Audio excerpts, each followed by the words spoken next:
माणूस मुंबईत आला तर शिवसेना, बाळासाहेब ठाकरे आणि आता ठाकरे बंधू हे आपलेच आहेत, आपलाच आधार आहेत. शिवसेना म्हणजे मराठी माणसाचा, मराठा समाजाचा आधार झालेली मुंबईसाठी. पण नुकत्याच झालेल्या मराठा आंदोलनाच्या काळात चित्र वेगळं दिसलं. मराठा समाज लाखोच्या संख्येने मुंबईत उतरला.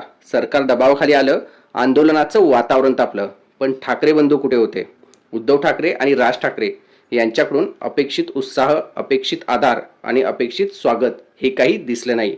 मित्रांनो, तुम्हाला काय वाटतंय? याचा तोटा ठाकरे बंधूंना, ठाकरे ब्रँडला आगामी महानगरपालिकेत होईल का? कमेंट करून कळवा. आमच्या चॅनलला सबस्क्राईब करा. उद्धव ठाकरे यांनी फोनवरून चर्चा केली, पण रस्त्यावर उतरून जाहीर सभेतून आंदोलनाच्या मागे उभं राहणं असं पाऊल त्यांनी उचललं नाही.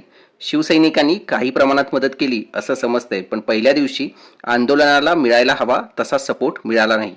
राज ठाकरे यांच्या बाबतीत तर वेगळीच परिस्थिती आहे.